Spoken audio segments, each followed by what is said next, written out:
नमस्कार दोस्तों, स्वागत है आपका अपने इस चैनल अरुण स्टडी पॉइंट पर। दोस्तों, हमारा जो टॉपिक चल रहा था जिसमें हम चर्चा कर रहे थे अपने टेंस से संबंधित जुड़ी बातें।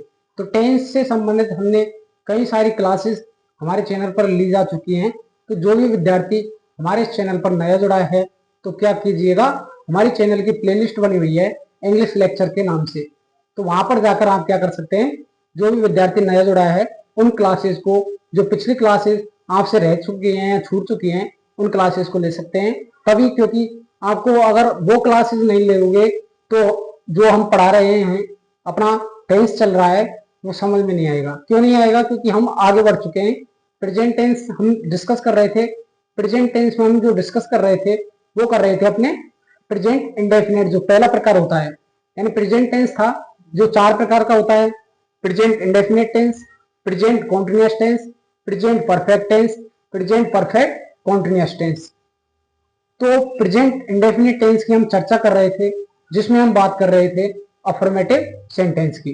तो जो सेंटेंस हैं वो 5 कैटेगरी में बांटकर हम पढ़ते हैं। तो वन बाय वन एक एक सेंटेंस को हम पढ़ रहे थे, जिसमें हमने पहले जो पिछली क्लास रही थी उसमें अफर्मेटिव सेंटेंस को पूरा कंप्लीट कर लिया था। तमाम एग्जाम्पल्स के माध्यम से हमारे द्वारा समझाने का बेहतर ढंग से प्रयास किया गया। हम उम्मीद करते हैं आपको जो अफर्मेटिव सेंटेंस था वो अच्छे से समझ में आया होगा। बाकी इसी तरह जो आज का टॉपिक होगा वो हम सेकंड कैटेगरी होती है सेंटेंस की, प्रेजेंट इंडेफिनिट की। कौन सी सेकंड कैटेगरी होती है? Negative sentence. तो देखिएगा, टेंस में हम किसका डिस्कस कर रहे हैं? प्रेजेंट टेंस का। किसका? प्रेजेंट टेंस का। प्रेजेंट टेंस में भी हम किसका डिस्कस कर रहे हैं? प्रेजेंट इंडेफिनिट का। किसका कर रहे हैं? प्रेजेंट इंडेफिनिट का। इंडेफिनेट। और प्रेजेंट इंडेफिनिट में भी हम जो सेंटेंस की कैटेगरी होती है आज जो डिस्कस करेंगे वो करेंगे नेगेटिव सेंटेंस की। किसकी? नेगेटिव सेंटेंस की। नेगेटिव सेंटेंस की। किसकी करेंगे? नेगेटिव सेंटेंस की। तो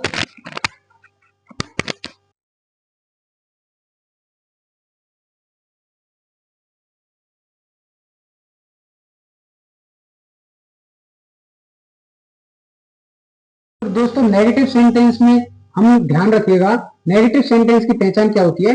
यानी जिन वाक्यों में आपको नहीं का प्रयोग देखने को मिले। किसका? नहीं का प्रयोग देखने को मिलता है तो वे वाक्य क्या कहलाएंगे? अपन के नेगेटिव सेंटेंस कहलाएंगे। तो नेगेटिव सेंटेंस को आप जानने से पहले एक चीज ध्यान रखना, नेगेटिव सेंटेंस की पहचान करना आना चाहिए। तो आप पहचान कैसे कर लोगे? नहीं से। प्रेजेंट इंडेफिनिट की पहचान मैंने पिछली क्लासेस में बताई थी कि ता है, ती है, ते हैं, ता हूं, ती हूं। यदि आपको सेंटेंस में देखने को मिलते हैं तो आप यह अनुमान लगा लीजिएगा, यह डिसाइड कर लीजिएगा कि वो जो बैक है वो किस कैटेगरी का है? प्रेजेंट इंडेफिनिट कैटेगरी का। यदि नहीं का भी प्रयोग होता है तब आप बता देना प्रेजेंट इंडेफिनिट का कौन सा है? नेगेटिव सेंटेंस है।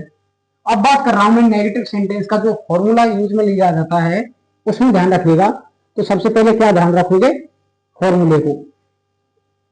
फॉर्मूला फॉर्मूला है यहां पर सब्जेक्ट। क्या है? सब्जेक्ट प्लस सब्जेक्ट के बाद यहां पर जो देखने को मिलती है वो मिलती है हेल्पिंग वर्ब। क्या देखने को मिलती है? Helping verb. हेल्पिंग वर्ब के बाद आपको देखने को मिलता है यहां पर नॉट। यानी हेल्पिंग वर्ब के बाद तुरंत क्या देखने को मिलेगा? नोट मिलेगा। नोट के बाद आपको यहां पर देखने को मिलेगी एनबी की फर्स्ट फॉर्म। एनबी की फर्स्ट फॉर्म के बाद आपको देखने को मिलेगा ऑब्जेक्ट। ऑब्जेक्ट के बाद आपको बचा हुआ जो एटसेट्रा होता है वो देखने को मिलता है। हेल्पिंग वर्ब की बात करें तो दोस्तों ध्यान रखिएगा, हेल्पिंग वर्ब में आप क्या चीज ध्यान रखेंगे कि हेल्पिंग वर्ब है उसमें जो प्रयोग लिया जाता है वो लिया जाता है डू और डज। किस किस का? डू का और डज का। डू का जो प्रयोग होता है यदि आपकी सब्जेक्ट प्लूरल सब्जेक्ट है। कैसी? Plural subject. कैसी है दोस्तों? Plural subject. प्लूरल सब्जेक्ट का मतलब होता है बहुवचन कर्ता। यानी कर्ता बहुवचन है तब तो आप किसका प्रयोग करेंगे, डू का प्रयोग करेंगे। यदि आपकी सब्जेक्ट है वो सिंगुलर है, कैसी है, सिंगुलर, सिंगुलर सब्जेक्ट होने पर आप किसका प्रयोग करेंगे दोस्तों, अपने डज का प्रयोग करेंगे। तो इस चीज को ध्यान रखिएगा कि प्लूरल सब्जेक्ट में तो आप डू का प्रयोग करना और सिंगुलर सब्जेक्ट में आप किसका प्रयोग करना, डज का प्रयोग करना। अब तमाम एग्जाम्पल्स के माध्यम से समझने का प्रयास करेंगे, तो आप अच्छे से ध्यान रखिएगा कि आपको किस फॉर्मूले का उपयोग करना है। सब्जेक्ट के बाद आपको लगानी है हेल्पिंग वर्ब। हेल्पिंग वर्ब में कौन सी लगानी है, डू डज। डू का प्रयोग करेंगे प्लूरल सब्जेक्ट के लिए, डज का जो प्रयोग किया जाएगा वो सिंगुलर सब्जेक्ट के लिए। हेल्पिंग वर्ब के तुरंत बाद आपको लगाना है नॉट, क्योंकि नेगेटिव सेंटेंस की जो असलियत पहचान होती है या वास्तव में जो पहचान होती है वो क्या होती है, नॉट। यानी जिन वाक्यों में आपको नॉट देखने को मिलता है तो आप यह अनुमान लगा लीजिएगा कि जो दिया गया वाक्य है वो किस कैटेगरी का है, नेगेटिव सेंटेंस कैटेगरी का है। इसके बाद और क्या चीज ध्यान रखोगे, नोट के बाद आपको लगानी है एमडी की फर्स्ट फॉर्म, और एमडी की फर्स्ट फॉर्म के बाद आपको मिलेगा ऑब्जेक्ट, ऑब्जेक्ट के बाद आपको देखने को मिलेगा एटसेट्रा। तो ये तो फॉर्मूले से संबंधित जुड़ी बातें थी। हम उम्मीद करते हैं आपको ये यहाँ तक अच्छे से समझ में आया होगा। बाकी दोस्तों वीडियो में आपको इंटरेस्ट आ रहा हो तो वीडियो को लाइक जरूर कीजिएगा। बाकी देखिएगा अब हम एक एक करके सेंटेंस बनाने का प्रयास करेंगे, तो आप बेहतर ढंग से समझने का प्रयास करना। आप अच्छे से ध्यानपूर्वक देखोगे तो आपको अच्छे से समझ में आएगा। बाकी नहीं फिर दोबारा आपको ये वीडियो रिपीट करके देखनी पड़ेगी। तो बेहतर होगा आप अभी से क्या करें, अच्छे से ध्यान दें ताकि आपको जो भी हमारे द्वारा बताया जाता है वो अच्छे से समझ में आ जाए। बाकी दोस्तों कुछ भी पीडीएफ की जरूरत हो तो आप हमारे टेलीग्राम चैनल से भी जुड़ सकते हैं, जिसकी लिंक है वो हम डिस्क्रिप्शन में डाल देते हैं, तो वहां पर भी जाकर आप हमारे टेलीग्राम चैनल से जुड़ सकते हैं। बाकी जो भी महत्वपूर्ण सूचना है हम आपको क्लासेस के माध्यम से देते रहेंगे। तो अब सबसे पहले बात करते हैं जो फॉर्मूला है इसके अकॉर्डिंग सेंटेंस बनाने का प्रयास करते हैं। तो पहला जो सेंटेंस है आप लोगों के सामने वो है, वह बाजार नहीं जाता है। कहाँ नहीं जाता है दोस्तों, बाजार नहीं जाता है। तो इस सेंटेंस को आप कैसे बनाएंगे, वह बाजार नहीं जाता है।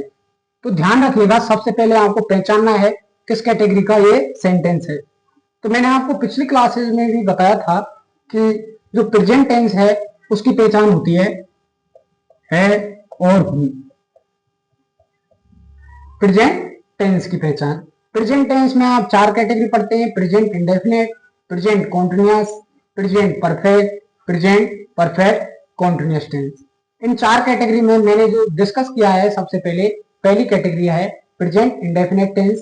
प्रेजेंट इंडेफिनिट टेंस की मैंने पिछली क्लास में भी आपको रिपीट करवाई थी। जो हिंदी में पहचान होती है वो होती है ता है, ती है, ते हैं, ता हूं, ती हूं। तो यहां पर देखो क्या लगा हुआ है, ता है, तो किस कैटेगरी का है, प्रेजेंट इंडेफिनिट कैटेगरी का है, इतना ध्यान रखिएगा। इसके बाद इसमें किसका प्रयोग हो रहा है, नहीं का। तो प्रेजेंट इंडेफिनिट का तो उदाहरण है ही, परंतु कौन सी कैटेगरी का है, नेगेटिव सेंटेंस का है। कौन सी कैटेगरी का है, नेगेटिव सेंटेंस का है, क्योंकि इसमें किसका प्रयोग किया जा रहा है, नहीं का। इसके बाद आपको क्या देखना है, जो सब्जेक्ट है, सब्जेक्ट क्या होती है, कर्ता होती है, यानी कार्य करने वाला कौन है यहाँ पर, वह। कौन है, वह। हालांकि कार्य तो नहीं कर रहा है, परंतु यहाँ पर जो एक बात हो रही है वो किसकी हो रही है, वह की। वह क्या है, पुल्लिंग है, क्या है, पुल्लिंग है। अब वह है तो वह को लिखा जाएगा यहाँ पर ही। यदि स्त्रीलिंग होता तो क्या लिखते हैं आप, सी। क्या लिखते, सी लिखते। तो वह हो गया। जो यहाँ पर सब्जेक्ट के बाद आपको क्या लगाना है, हेल्पिंग वर्ब। हेल्पिंग वर्ब के रूप में आपको किसका प्रयोग करना है, डू या डज का। अब मुझे ये बताओ कि जो वह है वो सिंगुलर सब्जेक्ट है या प्लूरल। तो ध्यान रखिएगा जो वह है वो कौन सी सब्जेक्ट है, सिंगुलर सब्जेक्ट है। कौन सी है दोस्तों, सिंगुलर सब्जेक्ट है। इसलिए हम यहाँ पर जो प्रयोग में लेंगे वो लेंगे डज। क्या प्रयोग में लेंगे, डज लेंगे। अब देखिएगा हेल्पिंग वर्ब के बाद आपको क्या लगाना है, नोट। क्या लगाना है, नोट। तो लगा दीजिएगा नोट।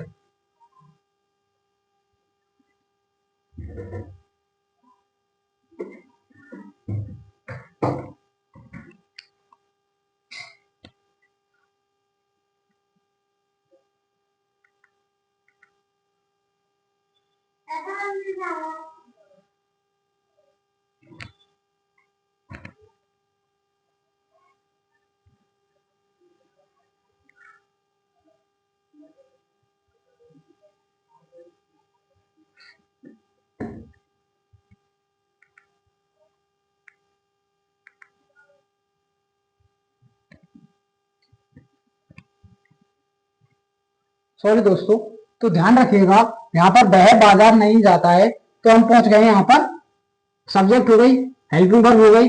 हेल्पिंग वर्ब के बाद क्या लगाना पड़ता है, नोट लगाना पड़ता है। अब नोट के बाद आपको क्या लगाना है, एमबी की कौन सी फॉर्म, फर्स्ट फॉर्म।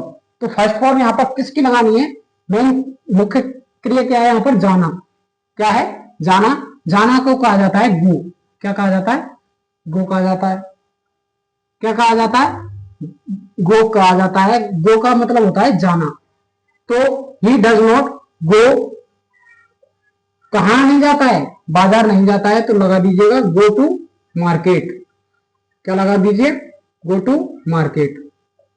तो he does not go to market, यह आपका क्या बन जाएगा, सेंटेंस बन जाएगा। इसके अलावा दूसरा एग्जांपल है आपके सामने, ध्यान रखिएगा। मोहिनी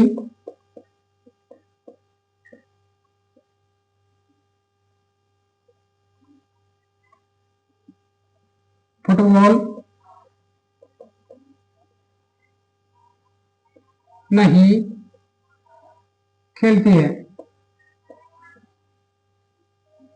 क्या एग्जाम्पल है, मोहिनी फुटबॉल नहीं खेलती है। क्या नहीं खेलती है, फुटबॉल नहीं खेलती है। कौन नहीं खेलती है, मोहिनी नहीं खेलती है। मुख्य कार्य क्या है, खेलना। अब जमा दीजिए इसके हिसाब से। सबसे पहले लिखिएगा सब्जेक्ट। तो सब्जेक्ट क्या है यहाँ पर, मोहिनी, क्योंकि मेन कार्य कौन कर रहा है यहाँ पर, मोहिनी। तो मोहिनी लिखिएगा यहाँ पर। सबसे पहले मोहिनी लिख दिया। क्या लिख दिया, मोहिनी लिख दिया। इसके बाद सब्जेक्ट के बाद आपको फिर से क्या लगाना है, हेल्पिंग वर्ब। हेल्पिंग वर्ब के रूप में आप क्या लगाएंगे, डू या डज। तो मोहिनी को देखिएगा, ये सब्जेक्ट है वो सिंगुलर सब्जेक्ट है या प्लूरल। प्लूरल का मतलब होता है बहुवचन और सिंगुलर का मतलब होता है एक वचन। तो मोहिनी है यहाँ पर क्या है, एक वचन है। क्या है दोस्तों, एक वचन है। इसलिए हम यहाँ पर जो प्रयोग में लेंगे वो लेंगे डज। क्या लेंगे, डज। डज के बाद हेल्पिंग वर्ब के बाद आपको लगाना है नोट। क्या लगाना है, नोट लगाना है। तो मोहिनी डज नोट। इसके अलावा खेलने को कहा जाता है प्ले। क्या कहा जाता है, प्ले। तो मेन वर्ब हो गई। मेन वर्ब के बाद क्या है, football. Mohini does not play football. क्या आएगा, प्ले फुटबॉल। फुटबॉल। तो Mohini does not play football.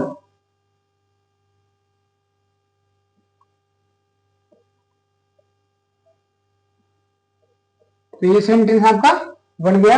इसके अलावा अगला एग्जांपल है,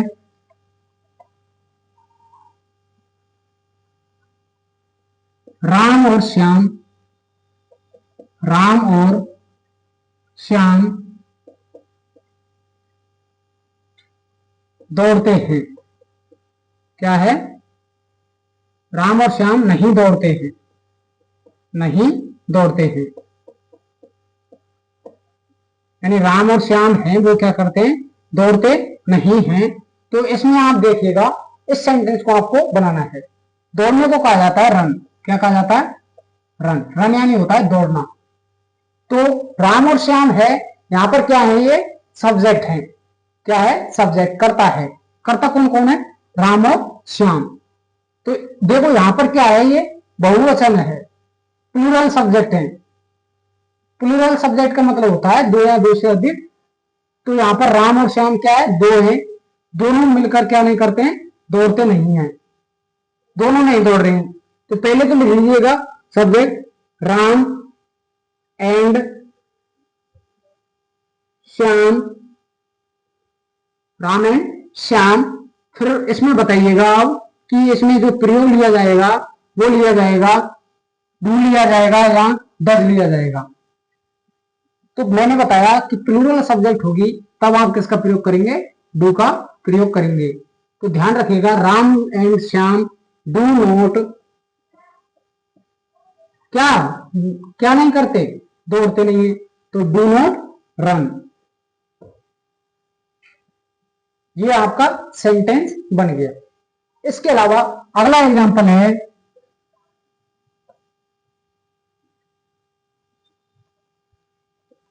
निशांत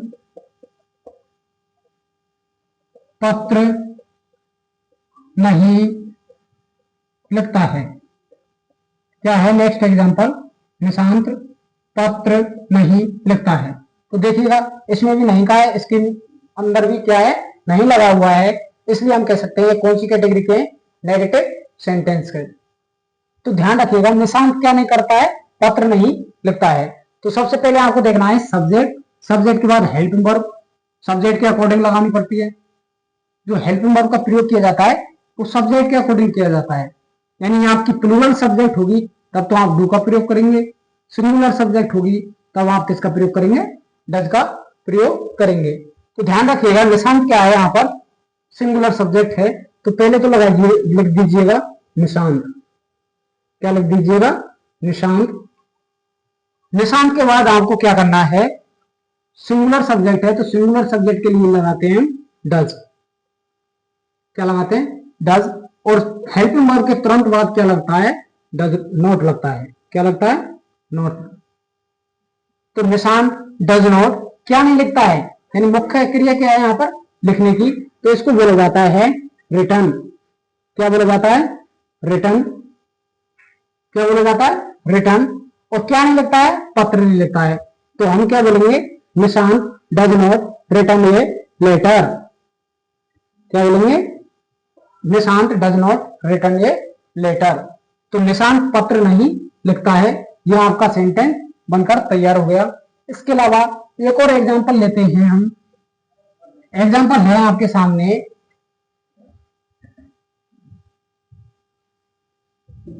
लवकुश पुस्तक नहीं पढ़ता है। यानी कि हमने क्या बोला, लवकुश पुस्तक नहीं पढ़ता है, तो यह आपको क्या करना है, इंग्लिश में बनाना है। तो सबसे पहले ध्यान रखिएगा लवकुश क्या है, सब्जेक्ट है। सब्जेक्ट भी कौन सी है अपन की, सिंगुलर सब्जेक्ट, क्योंकि एक की बात हो रही है। किसकी बात, एक की बात हो रही है। तो सबसे पहले लिख दीजिएगा लवकुश। अब सब्जेक्ट हो गई अपन की लवकुश। इसके बाद ये ध्यान रखिएगा सिंगुलर सब्जेक्ट के लिए हम किसका प्रयोग करते हैं, डज का प्रयोग करते हैं। तो ये क्या बन जाएगा, डज। और हेल्पिंग वर्ब के तुरंत बाद लगाया जाता है नॉट। किस कैटेगरी के सेंटेंसों में, नेगेटिव कैटेगरी के सेंटेंसों में।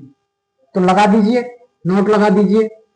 उसके बाद नोट के बाद आपको लिखना है एमडी की फर्स्ट फॉर्म। एमडी की फर्स्ट फॉर्म का मतलब होता है मेन वर्ब, मुख्य क्रिया। और मुख्य क्रिया हम पढ़ते हैं 5 फॉर्म में पढ़ते हैं। कितने फॉर्म में, 5 फॉर्म में। मुख्य क्रिया की कितनी फॉर्म होती है, 5 फॉर्म होती हैं, जिनमें हम सबसे पहले बात करें, पहली रहती है एमडी फर्स्ट। क्या रहती है, एमडी फर्स्ट रहती है। दूसरी रहती है एमडी सेकेंड। तीसरी रहती है एमडी थर्ड। चौथी रहती है एमडी फोर्थ। और पांचवी रहती है एमडी फिफ्थ। एमडी फर्स्ट की बात करें, इसे कहा जाता है बेस फॉर्म। क्या कहा जाता है, बेस फॉर्म। एमडी सेकेंड को कहा जाता है पास्ट फॉर्म। क्या कहा जाता है, पास्ट फॉर्म। एमडी थर्ड को कहा जाता है यहां पर क्या, past participle form. Past participle, past participle form. और एमडी फोर्थ को बोला जाता है जो एमडी फर्स्ट रहता है या आईएनजी वाला। आईएनजी फॉर्म को क्या कहा जाता है, एमडी फोर्थ। और फिफ्थ फॉर्म में जो प्रयोग में लिया जाता है एस या ईएस। तो ये क्या है, मेन वर्ब की 5 फॉर्म होती है। जैसे हम बात करें, एक एक की बात करें, सबसे पहले मैं बात करूं यहां पर क्या है, राइट है। राइट का मतलब होता है लिखना, राइट का मतलब क्या होता है, लिखना होता है। तो राइट तो हो जाएगी इसकी बेस फॉर्म, और रॉट हो जाएगी WROTE, रूट हो जाएगी इसकी पास्ट फॉर्म। इसके अलावा WRITTE एंड रिटर्न हो जाएगी पास्ट पार्टिसिपल फॉर्म, यानी MB थर्ड। इसके अलावा राइटिंग हो जाएगी यहाँ पर MB फोर्थ, और राइट्स हो जाएगी MB की फिफ्थ फॉर्म। तो ध्यान रखिएगा यहाँ पर हमें किस का प्रयोग करना है, MB की फर्स्ट फॉर्म का। MB की फर्स्ट फॉर्म रीड का मतलब होता है फर्स्ट फॉर्म, यानी रीड यानी होता है पढ़ना। तो लिख दीजिए डज नॉट रीड, क्या नहीं पढ़ता है, पुस्तक नहीं पढ़ता है, तो Lavkush does not read a book. तो ये आपका सेंटेंस बनकर तैयार हो गया। ये तमाम सेंटेंस हैं। इसके अलावा एक आखिरी सेंटेंस और आप ले सकते हैं। जैसे हम बात करें, अगला एग्जांपल है मयंक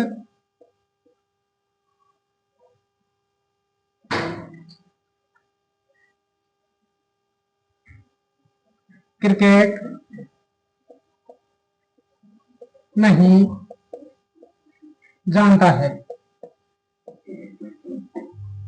क्रिकेट नहीं खेलता है।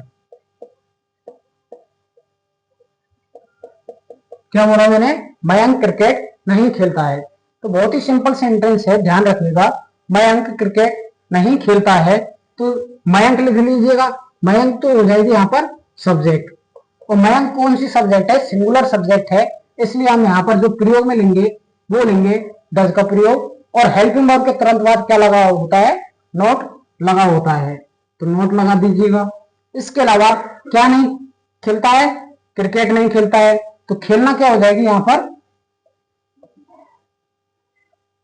Main verb. मेन वर्ब की कौन सी फॉर्म, फर्स्ट फॉर्म लगानी होती है, तो प्ले होती है। बाकी प्लेड, प्लेड, प्लेइंग और प्लेज, ये ध्यान रखिएगा। इसके अलावा मैन डज नॉट प्ले, क्या नहीं खेलता है, क्रिकेट, तो does not play a cricket, क्या बोल दिया, आ क्रिकेट।